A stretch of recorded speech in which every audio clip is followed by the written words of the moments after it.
네, 안녕하세요. 금연쌤 최태성입니다. 네, 여러분 어떻게 재미있으세요?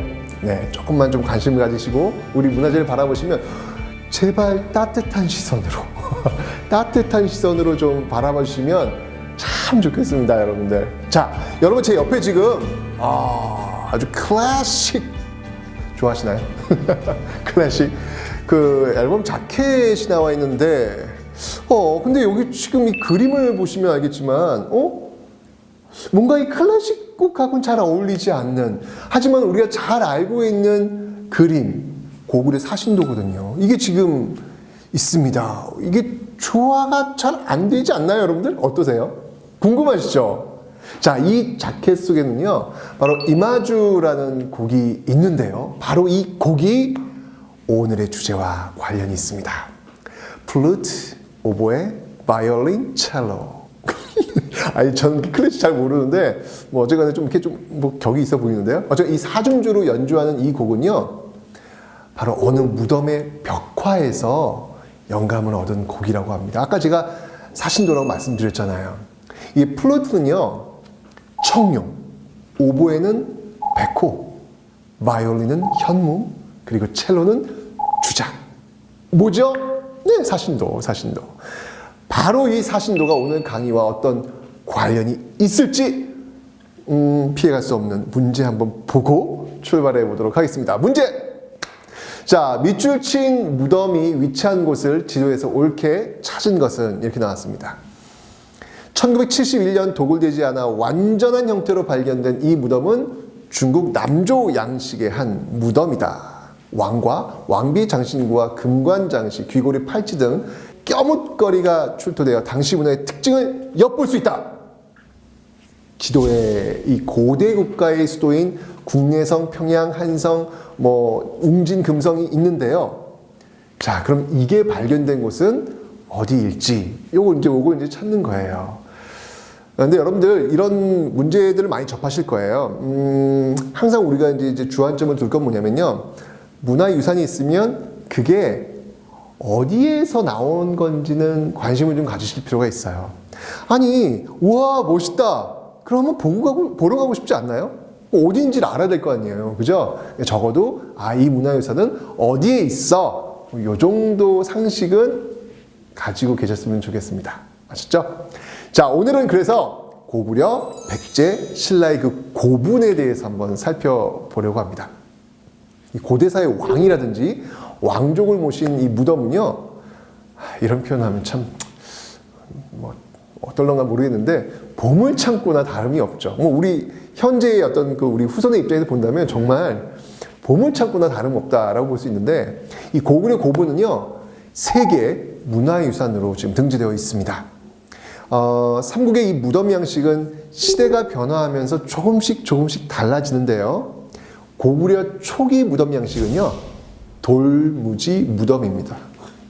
영어가 어렵네요. 벌써부터 돌무지 무덤이 뭐야? 라고 생각하시는데, 그냥 느낌 돌무지 무덤. 뭔가 돌을 무지하게 이렇게 쌓아 올린 무덤. 이렇게 떠올리시면 되는 거예요. 일단, 설명을 드릴게요. 자, 이 돌무지 무덤이 뭐냐면요. 돌을 잘라가지고 이렇게 무더기로 이렇게 쌓아서 만든 무덤을 말하는데, 대표적인 것이 바로 장군총입니다. 요 딱 보시니까, 사진 보시니까 여러분들, 돌무지 무덤이 이거구나. 느낌이 팍 오시죠? 돌을 이렇게 쌓아가지고 이렇게 잘라서 이렇게 올린 무덤. 요게 바로 돌무지 무덤이다. 라는 건데요. 이 무덤의 주인공은 누굴까요?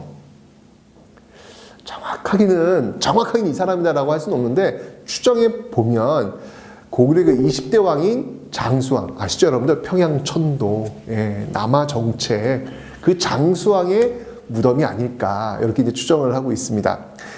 자, 이 당시 고구려 사람들이 이 무덤을 만들기 위해 쌓아 올린 이 장대석들은요, 몇 개쯤 들어갈 것 같아요, 여기에? 지금 돌을 잘라서 지금 올렸잖아요. 한 몇 개쯤 있을 것 같아요? 한 1100여 개라고 합니다. 엄청나죠? 그러니까 여러분들, 아니, 왜 이집트 피라미드만 생각하세요? 우리도 있습니다. 네, 이거 진짜 한번 가보고 싶어요. 네, 진짜 한번, 통일되면 마음껏 좀 이렇게 북한 거쳐가지고, 압록강 건너서 한번 꼭 편하게 가보고 싶었던 그런 곳인데, 자, 이 고구려 사람들은요, 이 중국 한나라의 영향으로 이 무덤 속에 커다란 방을 만들기 시작합니다. 자, 장군총, 우리가 봤던 이 장군총과는 좀 다른 형태의 무덤들이 나온다는 얘기예요. 자, 이 장군총은 여러분들 아까 제가 어떤 무덤 양식이라고 설명드렸죠? 돌을 막 쌓아 올린 무덤, 돌무지 무덤. 그죠? 근데 이런 무덤이 아니라 이제 이 무덤 안에 큰 방이 이제 들어오기 시작하는 거예요. 자, 이 무덤 형태, 이런 무덤 형태는 뭐라면 굴식 돌방 무덤이라고 합니다. 자, 이제 돌무지 무덤에서 굴식 돌방 무덤의 형태로 바뀌어 나가는 겁니다. 자, 그러면 이제 굴식 돌방 무덤을 좀 설명을 드려야 할 것 같아요. 굴식 돌방 무덤에는요, 관을 모시는 석실이 있습니다. 그러니까 관이 들어가는 하나의 룸이 있다는 거예요. 방이 있다는 거예요. 그러니까 방이 있고, 그 다음에 무덤 입구가 있을 거 아니에요. 그 무덤 입구와 그 방을 잇는 벽에는 뭐가 있을까요? 벽화가 있는 거죠.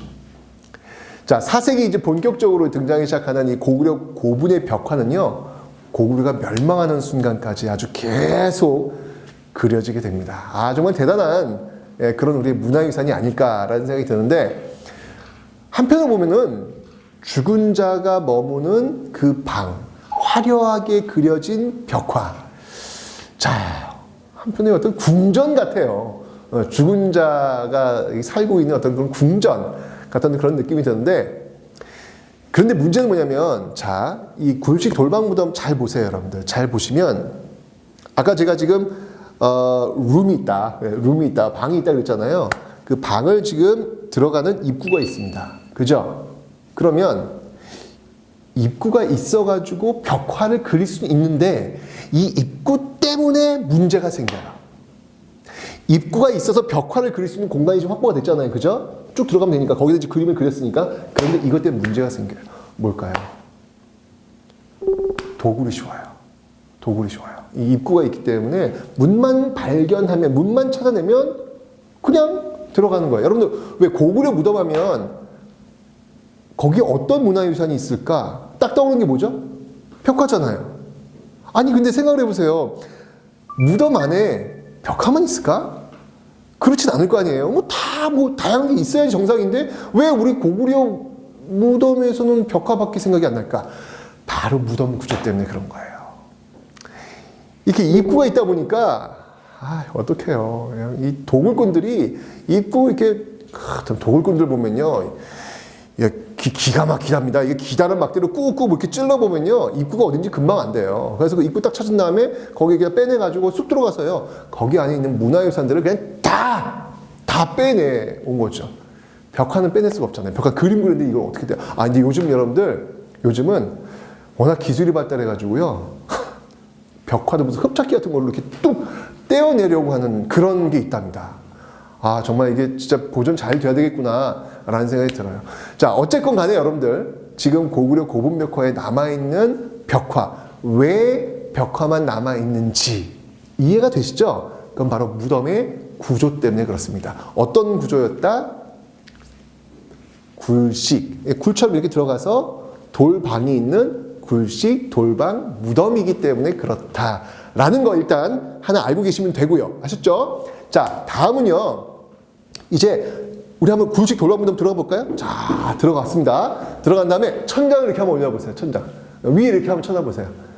자, 쳐다보시면 여러분들 어떤 게 보여질 거냐면, 천장이 이렇게 여기 지금 나오죠. 지금 올라가면 올라갈수록 지금 좁아지고 있어요.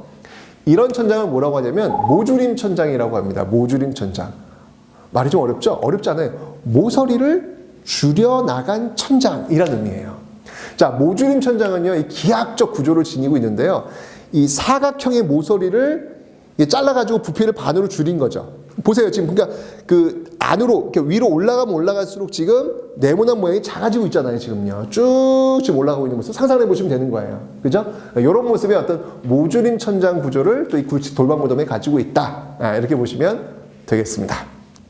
자, 이런 고분에 그려진 벽화는 주로 뭐였을까요? 초기엔 주로 풍속화였어요.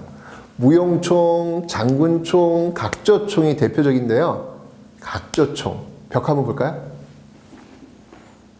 자, 이 그림 속 사람들 지금 뭐 하고 있죠?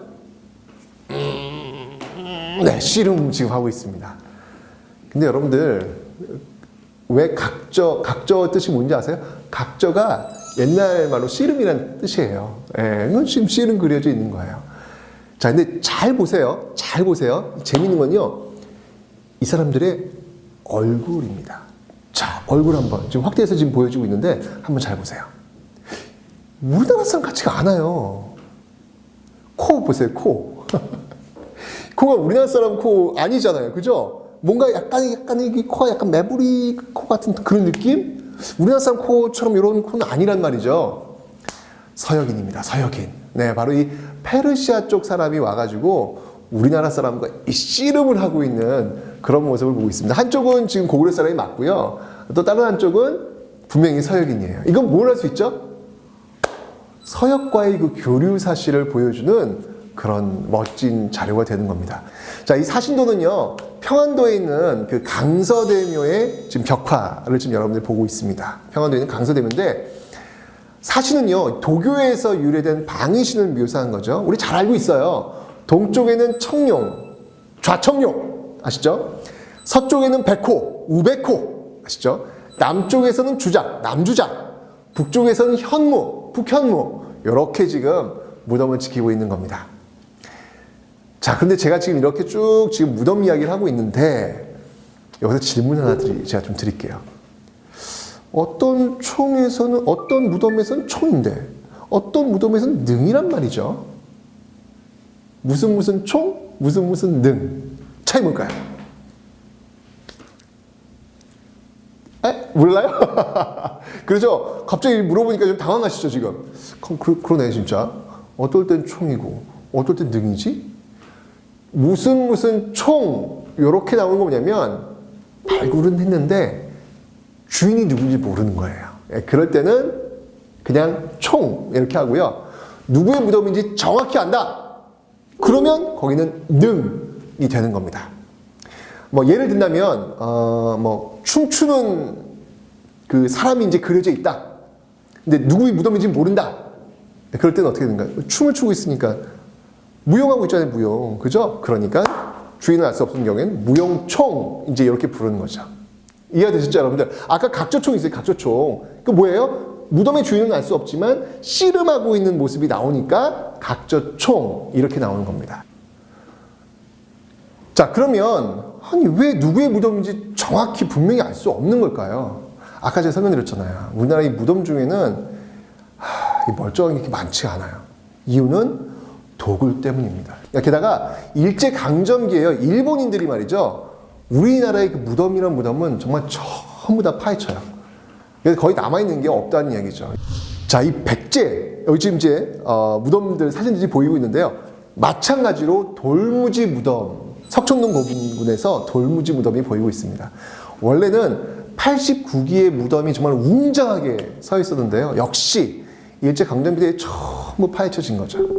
지금은 8기, 8개만 지금 복원돼서 지금 자리를 지키고 있는데요. 정말 여러분들, 이거 진짜 가서 꼭 보셔야 돼요. 이 중 하나가요, 규모가요, 어마어마합니다. 자, 지금, 안 돼. 이게 사진으로는 여러분들 이거는 직접 가서 보셔야 돼요. 아니, 우리나라에 이렇게 큰 무덤이 있었어? 말이 돼? 우와! 아마 가시면 깜짝 놀라실 거예요.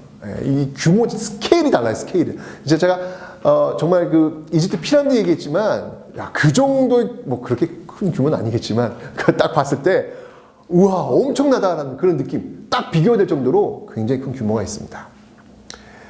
자, 그럼 이 무덤, 누구 무덤일까? 이렇게 큰 무덤이라면, 백제에서 이렇게 큰 무덤에 안치가 될 수 있는 왕이 있다면 누가 있을까? 근초광 아닐까요? 저는 근초광 무덤이라고 생각을 하는데, 왜냐면 이 정도의 큰 규모의 그 무덤에 안치될 수 있는 그 정도의 업적을 가질 수 있는 왕, 백제의 4세기 전성기를 이끌었던 근초광 밖에 없지 않을까 라는 생각이 듭니다. 하여튼 여러분들 꼭 한번 좀 가서 그 규모를 이렇게 사진을 보시면 안 되고요. 정말 그 규모를 눈으로 한번 꼭 확인하시기 바랍니다. 자, 이 무덤은요, 장군총과 아주 비슷합니다. 여기서 우리가 뭘 할 수 있냐? 아까 여러분 장군총이 어떤 무덤 형태라고 그랬죠? 돌무지 무덤 형태라 그랬죠. 그런데 지금 이 무덤도 지금 비슷하단 말이에요. 돌무지 무덤. 이건 뭐냐면 백제가 고구려와 그 지배층이 같은 계통이다 라는 걸 보여주는 것이죠. 그러니까 원래 여러분 무덤 양식은요 굉장히 보수적인 겁니다. 아니 조상을 모시는 건데 함부로 바꾸기 쉽지 않잖아. 그러니까 이런 말 드리면 좀 그렇지만 여러분 혹시 부모님이 돌아가셨을 때 여러분 무덤을 쓴다. 피라미드 형태의 뾰족한 무덤 쓰실 수 있습니까? 여러분 개성시대, 톡톡 튀는 시대 할 수 있을까요? 쉽지 않아요. 쉽지 않아요. 우리는 기본적으로 무덤 형태 이렇게 얼럭볼럭한 이런 모습 있잖아요. 이거를 피라미드, 하트 이거는 쉽지 않죠. 그래서 무덤 형태는요 굉장히 보수적이라는 거예요. 그러니까 그 무덤 형태를 보면은 그 민족의 어떤 그 연결고리를 찾아낼 수 있다라는 것이죠. 그래서 이 고구려와 이 백제 초기 무덤 그 구조는요 굉장히 유사한 모습을 볼 수 있습니다. 여러분들 무덤을 통해서 우리가 또 알 수 있는 건 뭐예요? 고구려 세운 사람이 누구예요? 주몽. 그 주몽의 핏줄이 내려와서 세운 나라가 백제잖아요. 그러니까 기록에도 우리가 연결고를 찾을 수 있고 그 기록을 이렇게 문화유산으로도 확인할 수 있는 것이죠. 아, 고구려 백제 지배층의 그 연결고리가 이렇게 되어 있구나라는 걸 알 수 있는 겁니다. 자, 그런데 이 백제의 그 무덤들 중에서요 공주로 한번 좀 가보도록 하겠습니다. 공주를. 우리 지금 이 석촌동 고분 같은 경우는 서울 한성 지역에 있었던 그런 무덤이고요. 공주로 한번 가볼게요. 송산리 고분이 있는데요. 7개의 무덤으로 지금 이루어져 있습니다. 이 중 6호분과 7호분이 벽돌 무덤이고 나머지는 굴식 돌방 무덤이에요. 여기서 7호분이 바로 무령왕릉입니다. 자, 여러분들 굴식 돌방 무덤이라고 이야기하는 거 어떤 느낌 오셨나요? 아까 고구려도 돌무지 무덤에서 굴식 돌방 무덤으로 바뀌었는데 그렇죠. 백제도 시간이 흘러가면서 여러분들 앞에서 보여줬던 석촌동 고분 있잖아요. 그거는 한성 지역, 백제 초기 고분이란 말이죠. 그런데 지금 공주로 가는 거예요. 저희가 지금 공주로 가면은 그렇지 고구려의 어떤 그 압박에 의해서 결국 웅진 공주로 천도했지. 시간이 좀 흐른 거죠.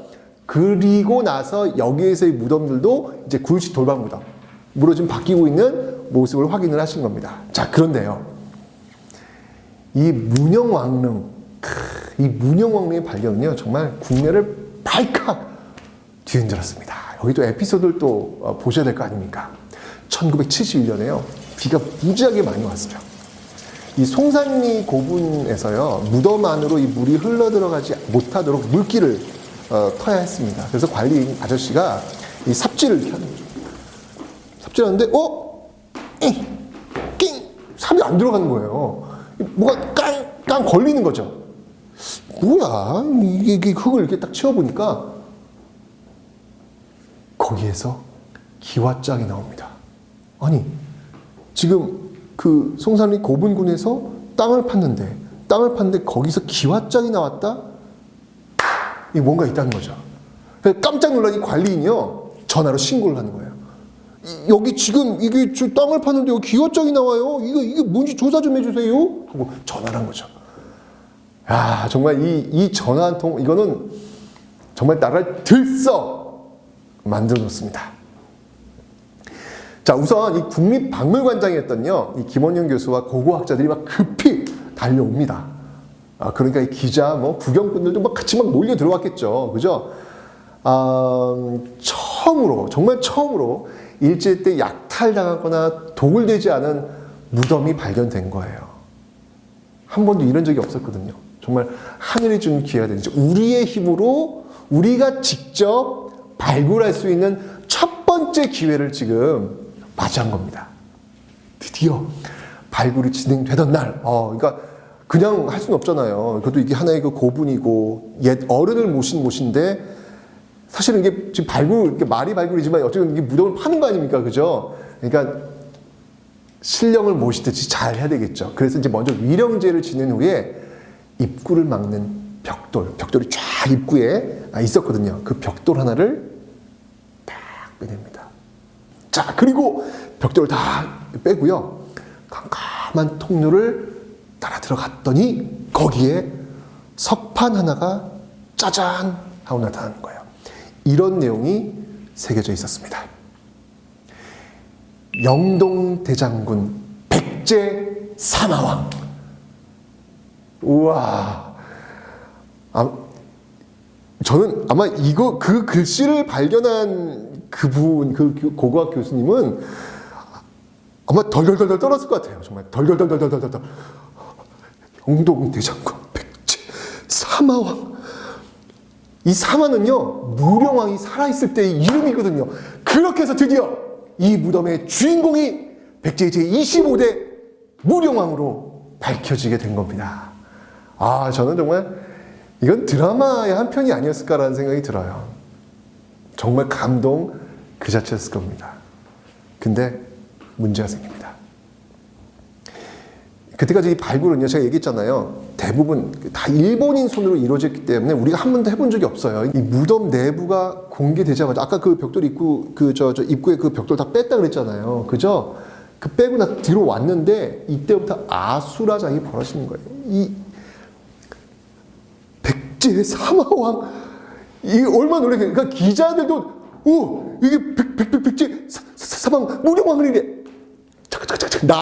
이건 특종이잖아요. 특종 찍으려고 막 그냥 좋은 샷 잡으려고 난리가 난 거죠. 밖에 피는 주룩주룩 내리고 막 요 손안을 탐타 또 유물에 또 눈독 들이는 사람도 있었을 거 아니에요. 이게 정말 이런 아수라장이 없는 것이죠. 이게 상황이 이렇게 돌아가니까 발굴대원들이 이제 마음이 급해지는 거예요. 이거 사고 날 것 같은 느낌이 드는 것이죠. 그래서 이런 발굴하는데 여러분들, 이거 정말 세기의 발견이거든요. 정말 세기의 발견인데, 이거 발굴하는데 저는 넉넉 잡아서 정말 몇 년이 걸려야 된다고 저는 생각합니다. 정말 천천히 해야 되는데, 이 발굴 작업을요, 단 하룻밤 만에 끝내버립니다. 말이 안 되는 거죠, 이게요, 지금. 왜냐하면 이 유적 발굴이라고 하는 거는 그냥 부장품만 들고 나오는 게 아니잖아요. 현장이 어떠했는지 기록하는 거, 이게 중요한 거거든요. 근데 이 엉망진창인 이 상황 속에서 발굴을 제대로 할 수 있었을까요? 정말 이 당시 이 발굴 단장이었던 이 책임 교수는 이 회고담에서 문용왕릉 발굴을 정말 인생에서 가장 수치스러운 실패였다, 이렇게 고백을 할 정도였습니다. 자, 어쨌건 여러분들 이 문영왕릉의 특징은요, 돌무지 무덤도 아니고요, 벽돌로 만든 벽돌 무덤이라는 것이죠. 벽돌 무덤, 요게 포인트인데요.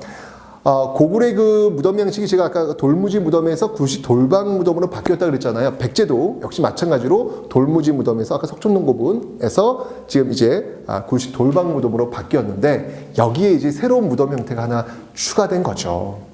바로 중국 남조의 영향을 받아서 생긴 벽돌 무덤. 이 문영왕릉이 대표적인 벽돌 무덤으로 남아있는 겁니다. 자, 이 아치형의 문, 그리고 빽빽한 이 벽돌을 쌓아놓았으니까 백제 25대 왕인 문영왕과 그 왕비가 묻혀 있었는데요. 이 백제의 고분은요, 밖에서 출입할 수 있는 구조로 되어 있었기 때문에 어떤 일이 벌어질까요? 역시 마찬가지로 입구가 있으니까. 그렇죠. 도굴당하기 쉬운 거죠. 유일하게 도굴되지 않은 무덤 문영왕릉이 드디어 발굴된 겁니다.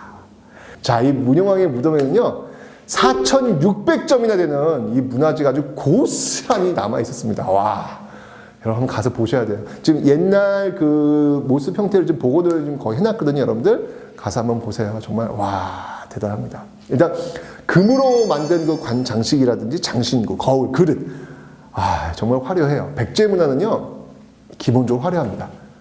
이 삼국의 문화 중에서 다 나름대로 특징이 있지만 정말 백제 문화는요, 화려합니다. 굉장히 빼어난 그런 모습들을 보여주고 있는데, 이중 금제 관식, 금기거리, 금제 뒷꽂이, 이런 거는요, 12종 17건 이 국보로 지정되기도 합니다. 자, 어쨌건 이 문영왕릉은 당시 백제가 어떤 국가였는지 저희한테 이제 많이 알려주는 것이죠, 우리한테. 어떤 걸 알려줄까요?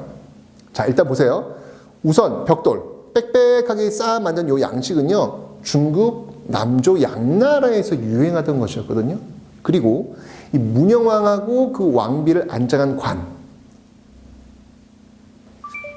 여러분들 근데 진짜 관 얘기했으니까 한번 가서 보시면 관이 있을까요, 없을까요?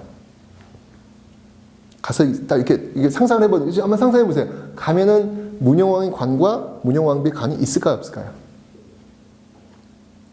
어떤 형태로 있을까요?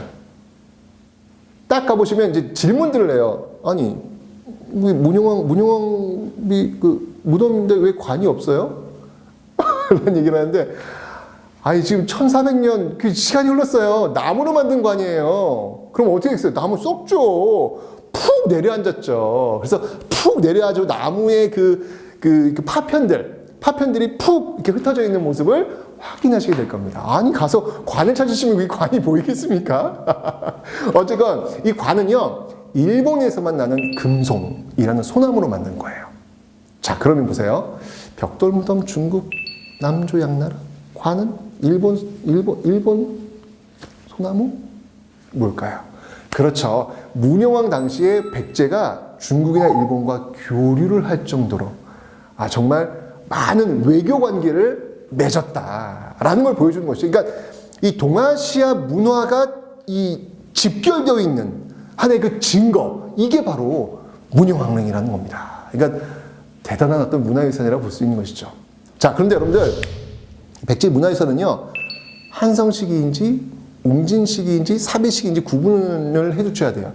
여러분, 한성, 웅진, 사비, 이게 왜 그러냐면 백제 도읍이 옮겨지잖아요. 그죠? 예, 원래 도읍지는 한성, 그죠? 한강 유역이었죠. 그러다가 이제 장수왕이 쳐들어오면서, 고구려 장수왕이 쳐들어오면서 웅진, 공주로 천도했단 말이죠. 그리고 나서 성왕이 백제의 백제 부흥 그 기치를 딱 내세우면서 사비로 이동을 하게 되잖아요. 그래서 한성, 웅진, 사비, 요 세 시계 어디 문화유산이 어디에 있는지를 구분해 둘 필요가 있다는 얘기죠. 자, 문영왕릉은요, 그러면 공주, 부여 어디로 가야 볼 수 있을까요?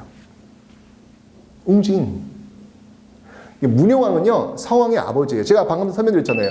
성왕이 백제 중흥을 내걸면서 웅진에서 사비로 천도했다고. 그런데 문영왕은 성왕의 아버지란 말이죠. 그러니까 문영왕릉은 어디에 가야 볼 수 있어요? 공주에 가셔야 볼 수 있죠. 웅진, 공주에 가야 볼 수 있는 겁니다. 됐죠? 네, 이렇게 해서 여러분들 고구려 백제 무덤을 한번 살펴봤는데요. 신라는 달라요. 이 신라의 고분은요, 일단 이 고구려 백제와 개통성이 이어지지 않습니다. 뭔가 제가 이 고분 구조는 여러분들 굉장히 보수적이라고 그랬잖아요. 그죠? 그래서 그 민족의 개통성을 이을 수 있는데 신라는 다르다?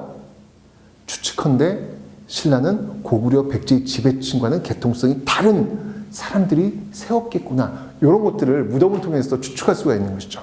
자, 신라는 어떤 무덤 형태였느냐? 아까 고구려 백제는 돌무지 무덤이라고 그랬죠? 신라는 돌무지, 똑같잖아요, 선생님.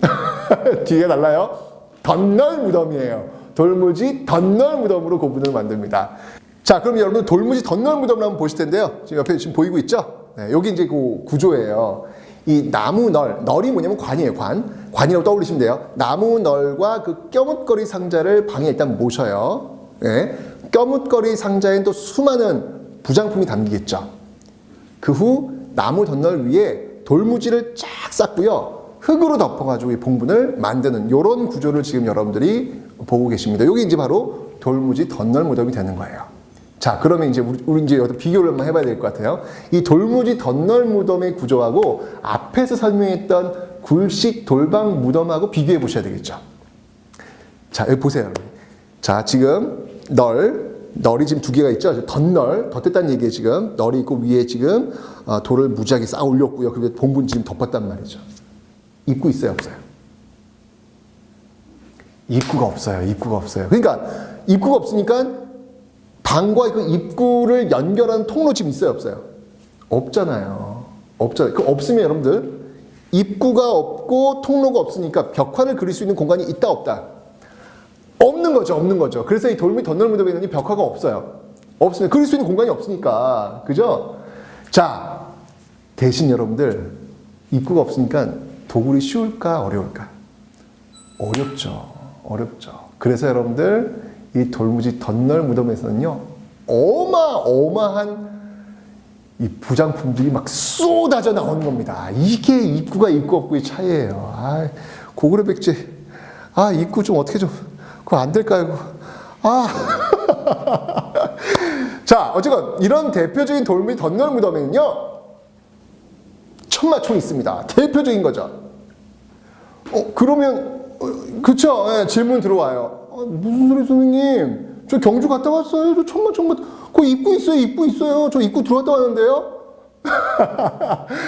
그렇죠. 입구 있죠. 자, 제가 그 이야기 좀 해드리도록 하겠습니다. 제가 그 입구에 얽힌 이야기를 좀 해드리려고 그래요. 자, 천마총은요, 지증왕의 무덤이 아닐까, 뭐, 이렇게 이제 추정을 하고 있는데, 천마총에는요, 그 입구는 관람객을 위해서 만들어 놓은 거예요. 옛날 후세 사람들이 만들어 놓은 거예요. 네, 그 안에 들어가서 보라고. 그러니까, 원래부터 입구가 있는 게 아니라, 요즘 사람들이 만든 거라고요. 그러니까 그거 보고 선생님 돌무지 덧널무덤에 입구가 없다면서 왜 입구가 있나요? 이렇게 질문하시면 안 된다는 얘기죠. 자, 그러면 이 천마총 발굴에 어떤 사연이 숨어 있는지 한번 제가 이 이야기를 좀 들려드릴게요. 재밌어요, 이것도요.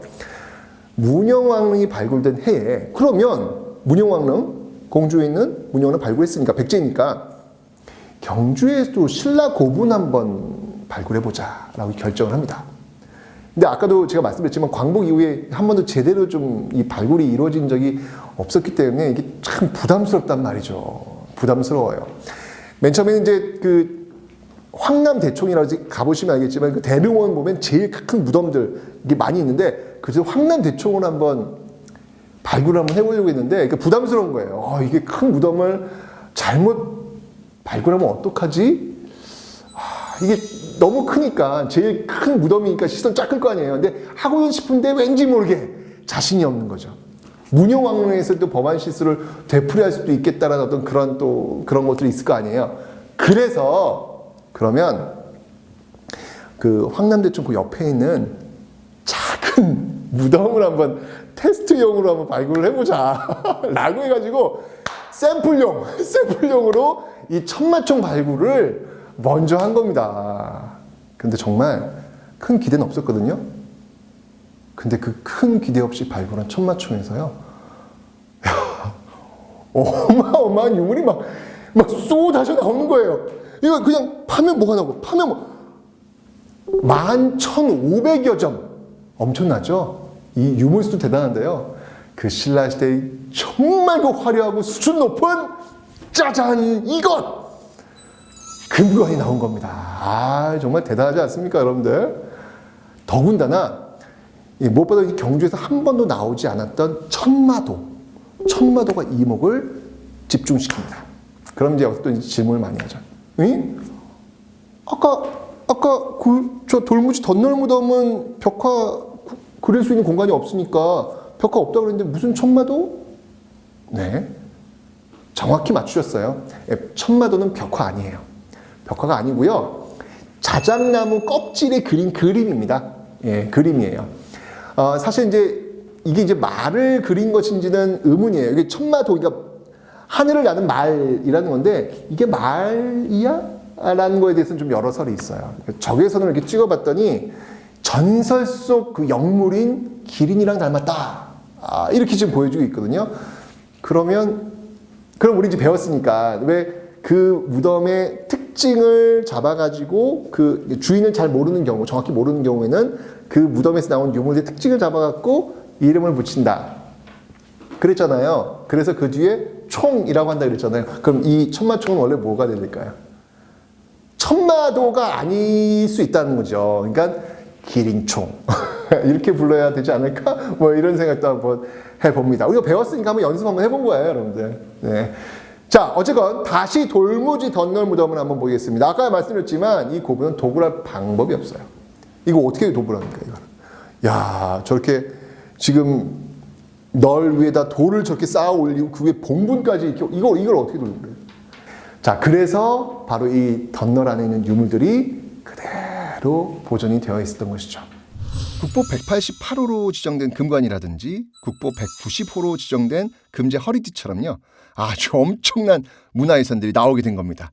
그것 때문에 경주 역사의 비밀을 고스란히 남겨줄 수 있지 않았을까. 그러니까 이 돌무지 덧널무덤 때문에 신라의 어떤 역사를 조금 더 확실하게, 조금 더 상세하게 보여줄 수 있지 않았나라는 그런 생각이 드는 것이죠. 그래서 신라의 그 유물이 현재까지 전해진 겁니다. 그러니까 여러분들 이렇게 박물관에 가시면요, 고구려관, 백제관 가면 그렇게 많지 않죠. 근데 신라관만 가면 뭐가 많잖아요. 그 왜일까요? 바로 고분의 그 형태, 고분의 어떤 양식 때문에 이런 어떤 문화유산들이 보관되었느냐 보관되지 않았느냐 그 차이 때문에 나온 것이다 라는 거 확실히 아셨죠? 근데 신라도요 이제 시간이 흐르면서 이런 돌무지 덧널무덤에서 이제 굴식 돌방무덤으로 고분 양식을 바꾸어 나갑니다. 아무래도 이 고구려 백제 중국 같은 그 주변국과 교류하면서 좀 더 세련된 그런 모양으로 무덤을 지은 게 아닐까 뭐 이런 생각을 해보는 것이죠. 어떻습니까? 네. 우리가 지금 박물관에 가서 볼 수 있는 삼국의 어떤 그런 고분의 문화유산들 이런 것들이 그 무덤 양식들과 굉장히 관련이 있구나 라는 거 아셨죠? 다시 그러면 퀴즈를 한번 풀어보도록 하겠습니다. 자, 밑줄 이 무덤이 위치한 곳을 지도에서 찾는 그런 문제였습니다. 자, 1971년 완전한 형태로 발굴된 이 무덤은 중국 남조 양식의 벽돌 무덤이다. 왕과 왕비의 장신구와 금관장식, 귀고리 팔찌 등 4,600여 점의 껴묻거리가 출토되어 당시 문화의 특징을 엿볼 수 있다. 어떤 무덤이죠? 그렇죠. 벽돌로 쌓은 무덤. 벽돌 무덤 문영왕릉이 되는 겁니다. 그러면 이 문영왕릉 어디 있어요? 제가 아까 설명드렸잖아요. 그렇죠. 바로 지도는 지금 국내성, 평양, 한성, 웅진, 금성이 있는데요. 어디? 웅진, 공주로 가시면 볼 수 있는 것이죠. 자, 여러분들 이 문영왕릉의 비밀을 알고 싶어서 답사를 간다고 한번 생각을 해보세요. 우연히 발견됐는데 입구에 있는 벽돌을 탁 꺼낼 때 앞에서 나왔던 그 하얀 연기, 그 문영왕릉이 궁금해, 가고 싶어, 어디로 간가? 공주로 가시면 되는 겁니다. 공주 웅진이죠? 정답은 4번이 되는 겁니다. 자, 오늘은 이 삼국의 무덤에 대해서 한번 살펴봤습니다. 그 우리 맨 처음에 나왔던 그 타이틀, 그 사신도, 그 작곡가는 그 사신도를 보고 영감을 얻은 거죠. 너무 멋있는 거야. 이야. 우와 하면서 이게 막 곡이 막 떠오르는 짜잔 막 나온 거죠. 근데 왜 우리는 그게 안 되냐고요. 우리는 왜 그거 보고 나서 그런 영감이 안 떠오르냐고요. 뭐 예술가들이 어떤 그런 감이 아닌가라는 생각이 드는데, 뭐 우리는 북한에 있으니까 직접 보지도 못하고 가지도 못하겠지만, 그래도 우리 경주, 공주는 갈 수 있잖아요. 그죠? 경주나 공주에 있는 그 고분들 가셔가지고 꼭 한 번씩 좀 한번 직접 찾아가서 한번 봤으면 좋겠습니다. 여러분, 제가 늘 이 강의에서 하는 이야기는 뭐예요? 소통이지 않습니까? 그저 옛날 사람들이 그런 거 만들었네가 아니라 그런 것들을 만들었던 사람과 직접 이야기를 하면서 또 합니까? 우리가 어마어마한 영감을 얻을 수 있을지? 자, 여러분들 즐거우셨습니까? 다음 시간도 역시 마찬가지로 문화재로 떠나는 여행 출발해보도록 하겠습니다.